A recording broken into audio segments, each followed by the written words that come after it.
Welcome to Upbeat and Beyond. I'm Mary Kay Kuhrts with the Upbeat Reporter. We're here today with Mike Haynes, who is a contributing writer of the Upbeat Reporter. The Upbeat Reporter is a Christian news magazine that is being relaunched after 20 years of being published in the early 2000s. It's a Christian news magazine that includes all positive stories, good news, everything from stories about Hope and Healing Place in the third issue, a story about Chris Clark from that was a street dealer to Street Toyota, and also Mike Haynes with us has written a story about his recent trip to Israel. And so, Mike, would you please tell us a little bit about your trip? Well, it was quite an experience. My wife Kathy and I really had never considered going to Israel. We do like to travel. We don't have any kids, and we've been to Europe several times, and hadn't thought about Israel. But then some friends of ours from a church here in Amarillo were going, and we started talking to them, and we heard a little more about how not dangerous it is, and we just decided if we were going to go, we should go with these people. And how many people went on this trip? 75. Wow. Most from Amarillo, some relatives of people from Amarillo, and almost all from two churches here in Amarillo. That's great. So how did you get there? We almost didn't get there. Really? I won't go into this, but we had terrible airport problems on the way there. We ended up having to spend a night in Chicago that was not planned, and so we missed the first of 7 days of touring in Israel. Luckily, the tour company squeezed everything that we were going to see in 7 days into 6 days. And so we saw everything. And then we had some similar problems coming back. We ended up having to spend the night in Chicago again on the way back. But in between, the time in the Holy Land was great. It was quite an experience, both seeing what was there and also with the people from those churches that we were with. I was reading your story, and you've got pictures to illustrate each step of the way, and it's amazing that you were actually there where Jesus lived and died and rose. And that's probably the thing that boggles your mind the most. You're standing there on the shore of the Sea of Galilee, and you know that Jesus was either right there or nearby, really close. I mean, that's amazing. There's a place where it's real rocky and it has to look just like it did 2,000 years ago, and you're standing there and you imagine Jesus calling his disciples there, and we also got to take a boat ride on the Sea of Galilee. Oh, wow. That's and exciting. You're out there and you're thinking, this is where he walked on water, and this is where he stilled the sea, and you're on that same water. A visual picture of that. People told us this, and it's true, that you'll never read the Bible the same. When you're reading about Jesus being at Capernaum, you think, I was there, and wow. I saw Peter's house where Jesus almost for sure slept, and you read things like they went up to Jerusalem. Well, after being there, you've seen the terrain, and you understand why it says they went up to Jerusalem, because you're going up geographically. Wow. From almost everywhere else. So what would you tell other people that are planning to go to Israel?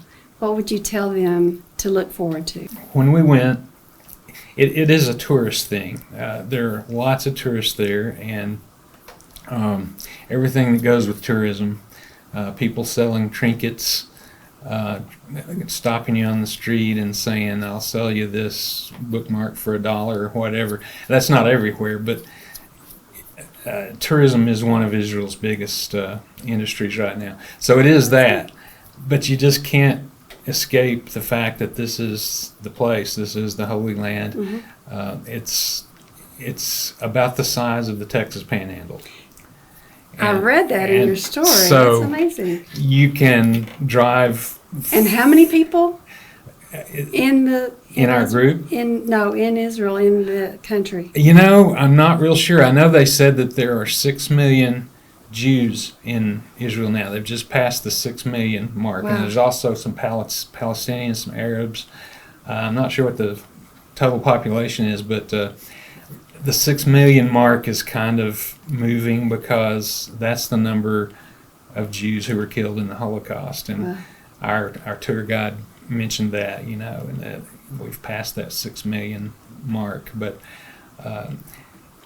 it's just something to see. Of course, Jerusalem, the Temple Mount, the Mount of Olives, where Jesus rose, and where some scholars think he'll come back. And you're standing on the Mount of Olives, and you think this could be the most important place in history. Right. But the sights that we saw, that you've read about in the Bible, were just amazing.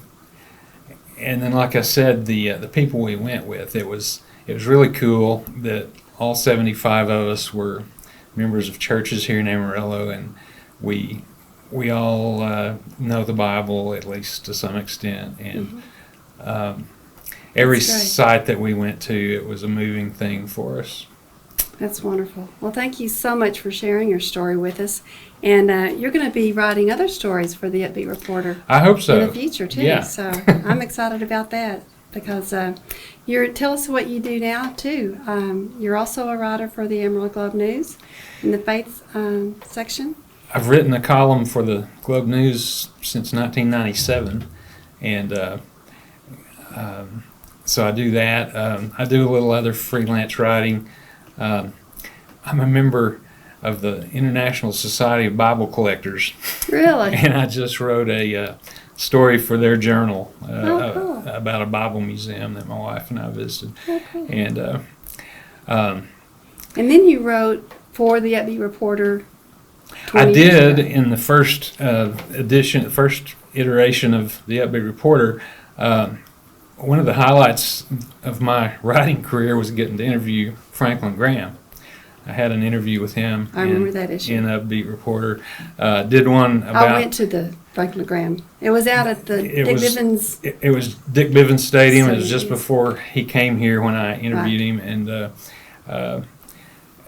I also did a story about the Walk to Emmaus, which has been really big here in the Texas Panhandle, and interviewed some of the Trafton family who had been really impacted by it. Have a local printing company here, Right. and so yeah, I was glad to do that, and I've been interested in Christian writing since I was in my 20s. Probably, I went to a Christian writing. What do you call it? A seminar in Minneapolis, Minnesota, which was sponsored by the Billy Graham organization. And at that, probably what fired me up the most, one of the main speakers was Philip Yancey, who since then has written lots of books. He was pretty new then. He was talking about how big a deal it was for him that he had just had something published in Reader's Digest. Cool. So ever since then, I've looked for chances to write about Christ and God.